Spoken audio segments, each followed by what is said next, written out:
오늘 우리에게 주신 한이의 말씀 역대기 1장 1절부터 54절까지 말씀입니다. 역대기 1장 1절부터 54절까지 말씀. 이제 봉독하겠습니다. 하나님의 말씀 경청하십시오. 아담, 셋, 에노스, 겐한, 마할랄렐, 야렛, 에녹, 무드슬레, 라멕, 노아. 노아의 아들들은 셈과 함과 야벳이다. 야벳의 자손은 고멜과 마곡과 마대와 야왕과 두발과 메섹과 디라스이고, 고멜의 자손은 아스그나스와 디밧과 도갈마이고, 야완의 자손은 엘리사와 스페인과 키프로스와 로도스이다. 함의 자손은 구스와 이집트와 리비아와 가나안이고, 구스의 자손은 스바와 하윌라와 삽다와 라마와 삽드가이고, 라마의 자손은 스바와 드단이다. 구스가 또 니므롯을 낳았는데 그는 이 세상의 첫 장서가 되었다. 이집트에게서 루드족과 아남족과 르합족과 납두족과 바드르족과 가슬루족과 크레테족이 나왔다. 가슬루족에서 블레셋족이 나왔다. 가나안은 맏아들 시돈을 낳고 그 아래로 헷을 낳았다. 가나안에게서 여우스족과 아모리족과 기르가스족과 히위족과 알과족과 신족과 아르왓족과 스말족과 하맛족이 나왔다. 셈의 자손은 엘람과 아수르, 아르박삭과 룻과 아람이다. 아람의 자손은 우스와 훌과 게델과 메색이다. 아르박삭은 셀랏을 낳고 셀라는 에벨을 낳았다. 에벨은 두 아들을 낳았는데 그때 세계 인종이 나뉘었다고 해서 한 아들의 이름을 벨렉이라고 하였다. 그 아우의 이름은 욕단이다. 욕단은 알보닷과 셀렙과 하왈, 하살마웻과 예라와 하도람과 우살과 디글라와 에발과 아비마알과 스바와 오빌과 하윌라와 요밥을 낳았다. 이들은 모두 욕단의 자손이다. 셈, 아르박사, 셀라, 에벨, 벨렉, 루, 수룩, 나홀, 데라, 아브람, 곧 아브라함. 아브라함의 아들은 이삭과 이스마엘이다. 이들의 족보는 다음과 같다. 이스마엘의 맏아들은 느바요시고 그 아래로 게달과 앗부엘과 미삼과 미스마와 두마와 마사와 하닷과 데마와 여드루와 나비스와 게드마가 태어났다. 이들은 이스마엘의 아들들이다. 아브라함의 첩 그드라가 낳은 아들은 시므란과 욕산과 무단과 미디안과 이스박과 수아이다. 욕산의 아들은 스바와 드단이다. 미디안의 아들은 에바와 에벨과 하녹과 아비다와 엘다아이다. 이들은 모두 그드라의 자손이다. 아브라함이 이삭을 낳았다. 이삭의 아들은 에서와 이스마엘이다. 에서와 이스라엘이다. 에서의 아들은 엘리바스와 루엘과 여우스와 얄람과 고라이다. 엘리바스의 아들은 데만과 오말과 스비와 가담과 그나스와 님나와 아말렉이다. 루엘의 아들은 나핫과 세라와 삼마와 미사이다.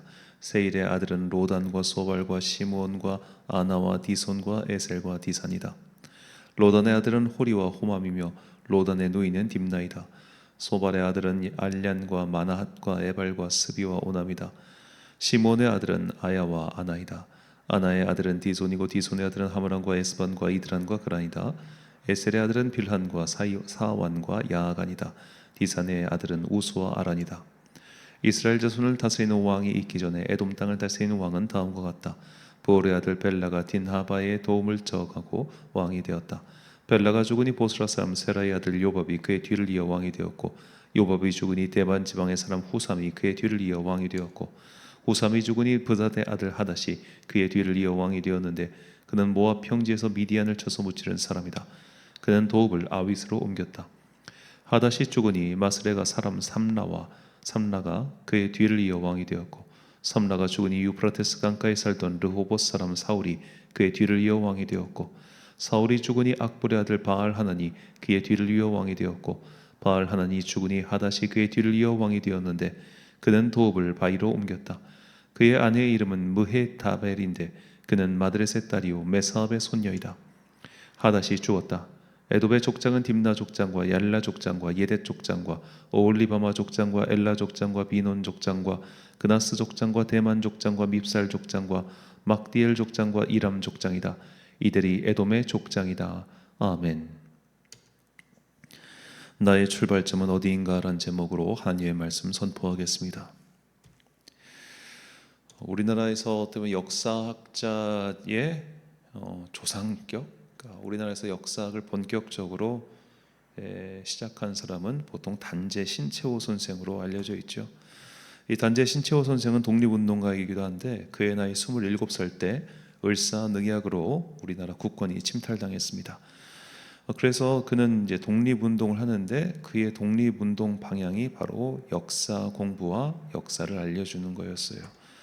흔히 그의 사관을 민족주의 사관이라고 하는데, 그는 조선 상고사 등을 저술해서 고조선의 역사를 대중들에게 알려줬고, 그리고 이제 발해를, 그러니까 그 이전까지 발해 역사는 이 조선 사람들의 관심이 아니었는데 신채호 선생부터 발해를 본격적으로 우리나라의 역사다, 우리 민족의 역사다 그렇게 말을 하고, 이제 또 역사 중에서 특별히 영웅들의 역사, 뭐 광개토대왕이나 을지문덕이나 강감찬이나 이순신 같이 외세를 무찌른 이들의 역사를 대중들에게 소개했습니다. 그 이유는 뭐 너무 명확하죠. 국권이 침탈당하고 민족 나라 사람들이 다 이렇게 기운을 잃고 우리는 이제 2등 국민이 되는 건가 막 그런 시리에 빠져 있을 때, 우리는 이렇게 용감한 민족이었어. 우리는 원래 대단한 민족이었어. 우리는 이 한반도가 우리의 원래 주무대가 아니었고 우리의 주무대는 저 중원 땅 만주벌판이었단 말이야. 그러니까 여러분 용기를 내요. 힘을 내요. 우리는 위대한 민족이에요. 이 이야기를 하고 싶었던 거죠. 자, 오늘부터 우리가 읽을 역대기도 사실 이런 거의 비슷한 상황 속에서 이제 만들어진 책입니다. 그러니까 이제 유대교 전통에 따르면 역대기, 상하, 그리고 에스라, 느헤미야 이 세 권의 책을 그 유명한 율법학자 에스라가 저술했다라고 알려져 있습니다. 그래서 이 세 권의 책을 한 권으로 묶기도 해요. 이것은 세계가 동일한 사관 속에서 쓰여진 책이다. 그래서 역대하가 마지막에 이 페르시아 왕 고레스의 칙령, 너희는 고향으로 돌아가라라는 칙령으로 끝을 맺고, 에스라의 시작이 이제 스룹바벨이 그 칙령을 듣고 포로를 이끌고, 포로로 끌려갔던 사람들 중 약 5만 명을 이끌고 돌아오는 이야기, 그리고 2차 기한으로 에스라가 2천 명 가까운 사람을 데리고 돌아온 이야기, 그리고 느헤미야 때 되면은 느헤미야가 돌아와서 성벽을 재건한 이야기, 연대적으로 이렇게 딱딱딱 맞기 때문에 이 역대기, 상하, 에스라, 느헤미야 이 세 권을 같은 책으로 혹은 같은 시간대의 사건들을 묶어 놓은 책으로 그렇게 읽곤 합니다. 자, 이제 오늘부터 본격적으로 역대기를 시작하는데요. 우리가 역대기를 읽을 때 이제 세 가지를 꼭 기억하고 읽었으면 좋겠어요. 첫 번째로 역대기는 방금 말씀드렸던 것처럼 그 시대의 사람들, 그 시대의 사람들, 그러니까 에스라와 그리고 에스라 이전에 이제 수르바벨 데리고 온 사람들, 그리고 그 땅에 남겨져 있던 사람들, 이 사람들이 막 기분이 좋았겠습니까? 일단 정치가 종교적으로는 자유를 누렸지만 정치적으로는 여전히 페르시아에 귀속되어 있는 상황이었어요. 더 이상 자기들만의 지도자, 자기들만의 정치 체제, 자기들만의 왕을 만들 수 없는 상황이었단 말입니다. 그리고 페르시아는 자기들의 힘으로 어찌할 수 없는 거대한 제국이었죠. 뭐 그 뒤에 이어져 나온 제국들의 역사가 다 그렇습니다. 그러니까 이제 이스라엘은 그 당시 중동 지역 전체의 역사로 볼 때 더 이상 주권 국가로서의 자긍심을 느낄 수 없는 그런 상태였다는 거예요. 그런 상태에서 이제 에스라를 비롯한 그 시대의 제사장들은 백성들에게 선포하고 싶었던 겁니다. 우리는 원래 위대한 나라였어. 원래 하나님께서 우리를 택하셨고 다윗을 통해서 언약을 맺으셨고, 그 다윗의 나라가 지금까지 500년, 600년, 700년의 세월 동안 이렇게 이어온 거야. 여러분 자긍심을 가지세요. 이게 첫 번째 목적이라고 저는 생각합니다. 두 번째 목적은 다윗을 알려주기 위해서예요. 그러니까 우리가 봤던 사무엘 상하권에 등장하는 다윗의 모습과 그리고 역대기에 등장하는 다윗의 이야기는 조금 차이가 있습니다. 일단 역대기의 저자는 다윗의 이야기의 핵심이 뭐냐면 성전 건축이었어요. 핵심이 성전 건축이에요. 그래서 사무엘상부터 열왕기하까지 그 쭉 이야기 속에서 그 중간에 위치한 게 솔로몬의 성전인데, 열왕기를 보면 솔로몬의 성전은 그냥 솔로몬이 아버지의 유지를 이어서 그냥 건축한 거예요. 그런데 역대기를 보면, 역대기 상을 보면 이 모든 성전 건축의 재료를 다윗이 다 준비합니다.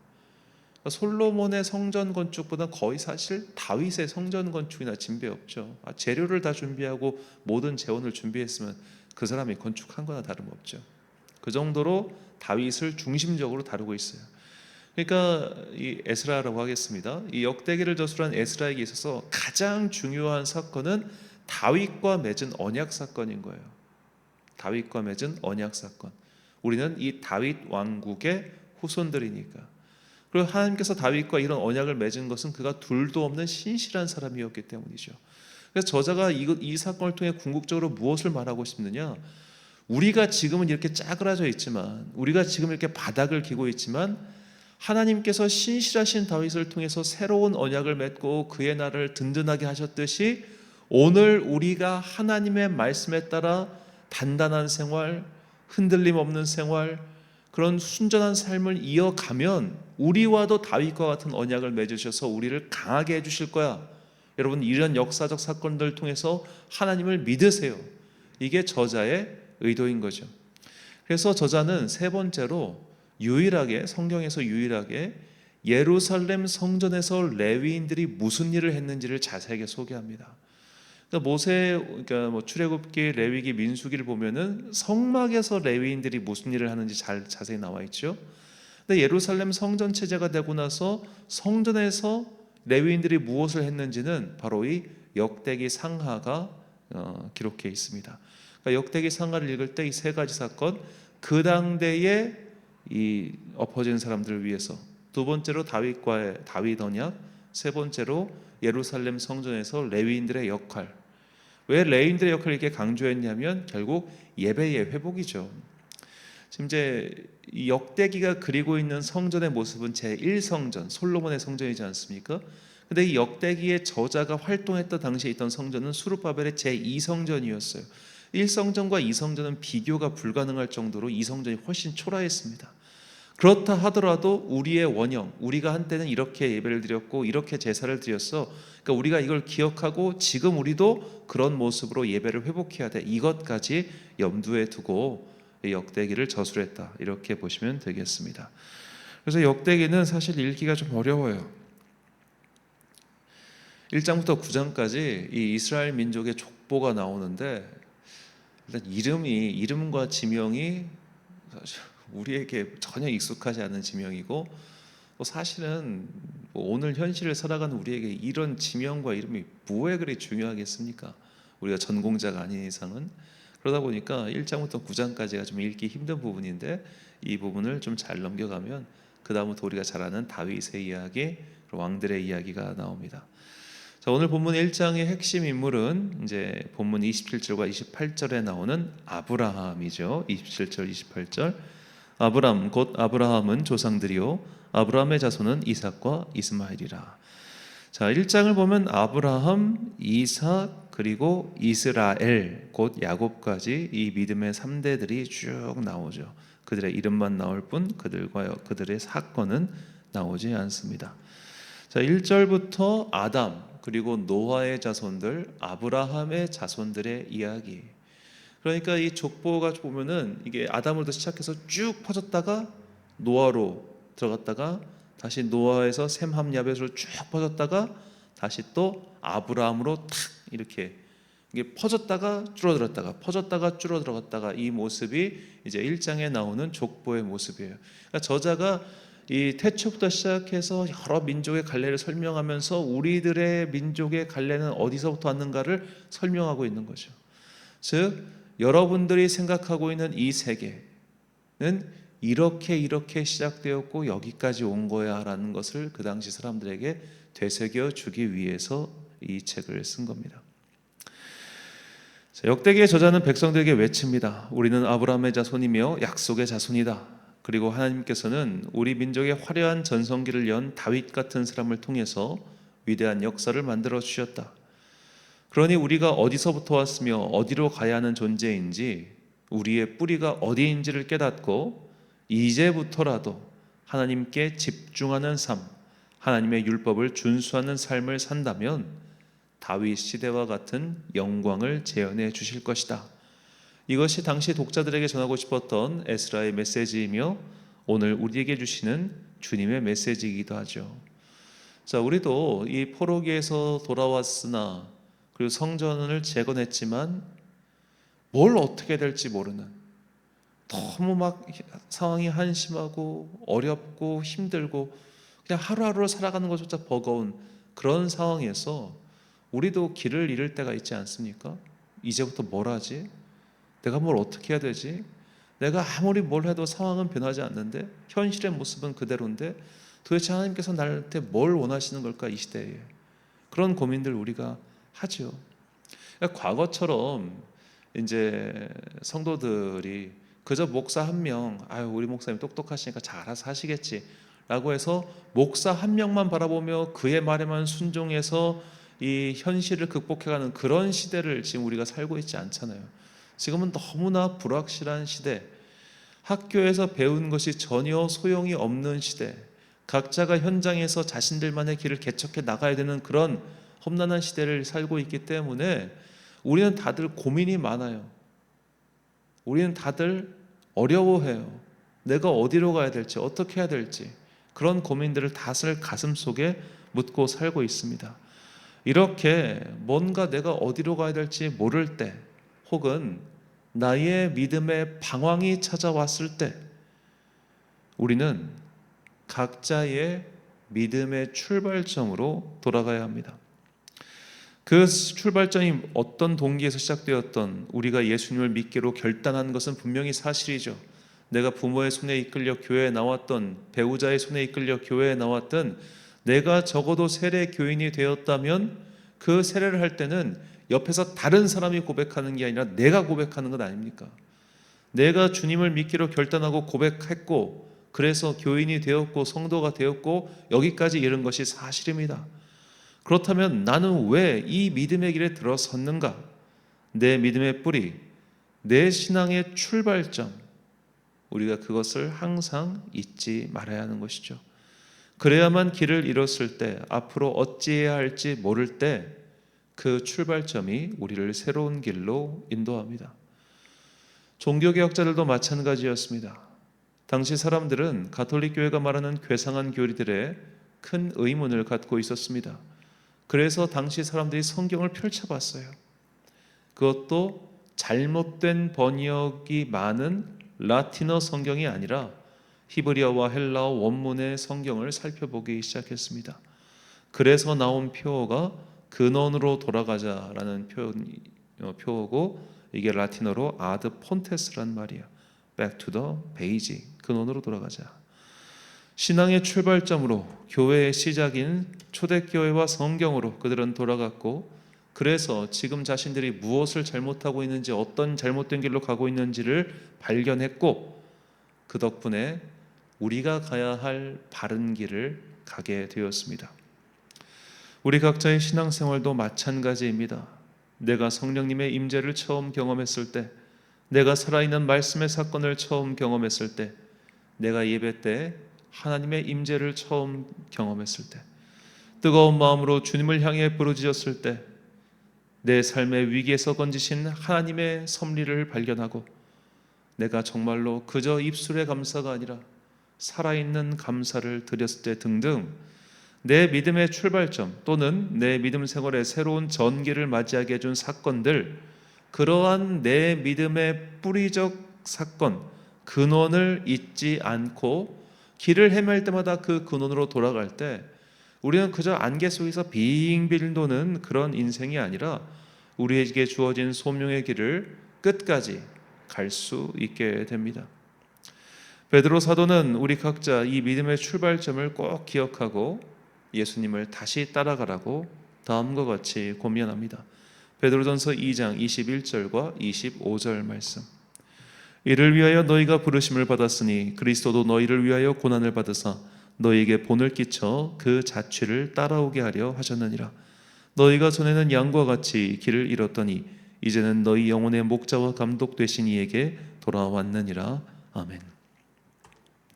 사랑하는 천안광성교회 성도 여러분, 그리고 이 새벽을 함께 깨우고 계신 귀한 주님의 자녀 여러분, 어떤 길을 가든 길을 잃었을 때는 출발점을 생각하면 됩니다. 그러면 가야 할 길을 찾을 수 있습니다. 믿음의 길도 마찬가지입니다. 신앙생활하면서 한 번도 시련을 겪지 않는 사람은 없습니다. 믿음의 시험이 찾아오지 않는 사람도 없습니다. 그럴 때가 올 때마다, 내가 주님을 처음 만났을 때, 신앙의 뜨거운 열정이 생겼을 때, 여러 가지 삶의 어려운 순간순간마다 나를 만나주신 하나님을 찾으면 됩니다. 그렇게 근원으로 우리의 출발점으로 돌아가면 우리는 내가 보지 못했던 새로운 길을 발견할 수 있게 됩니다. 만약 지금 안개 속 같은 믿음 생활을 하고 계시다면 나의 믿음의 출발점으로 돌아가 그곳에서 나를 만나주신 하나님을 다시 찾아가는 지혜로운 주의 자녀들이 되시길 예수님의 이름으로 축원합니다. 기도하겠습니다. 사랑과 은혜가 풍성하신 아버지 하나님, 에스라 등처럼 민족의 위기의 시기에 그들은 믿음의 뿌리를 찾아 믿음의 여정을 떠났습니다. 그리고 믿음의 뿌리의 사건들 속에서 앞으로 자신들이 무엇을 해야 할지를 발견했습니다. 주님, 우리도 같은 사건을 경험하길 원합니다. 신앙생활을 하면서 혹은 인생을 살아가면서 여러 가지 어려운 일들을 만날 때마다 내 믿음의 출발점, 내 믿음의 근원을 찾아가 그곳에서 새로운 살 길을 발견하는 지혜로운 주의 자녀들 되게 하여 주옵소서. 한 주간의 업무를 마치는 금요일입니다. 오늘도 저녁에 함께 모여 성도들과 기도할 때 주님께서 이 기도의 자리에 큰 은혜 베풀어 주시고 원근 각처에서 각자의 자리에서 최선을 다하여 기도의 시간을 분별하고 기도하고 찬양하는 모든 주의 자녀들에게 동일한 은총 내려 주옵소서. 일교차와 또 겨울의 갑작스러운 비와 여러 가지 일들로 인해 감기가 횡행하고 있습니다. 주님께서 당신의 자녀들에게 은혜 베풀어 주셔서 따뜻한 성령의 두루마리로 그들을 덮어 주옵소서. 오늘 하루도 참 좋으신 우리 주님의 은총과 평강이 모든 성도들과 함께 하시길 간절히 소망하오며 이 모든 말씀 우리 구주 예수 그리스도의 이름으로 기도드립니다. 아멘. 오늘의 기도 제목입니다. 내 믿음의 출발지는 어디입니까? 내가 하나님의 살아계심을 처음 경험했던 그 순간을 묵상하시고 길을 잊어버릴 때마다 그곳을 생각할 수 있도록 주님께 도움을 구하십시오. 오늘 하루도 오늘 주신 이 기도의 말씀의 묵상에 따라 묵상에 힘쓰는 하루 되시길 바랍니다. 기도하겠습니다.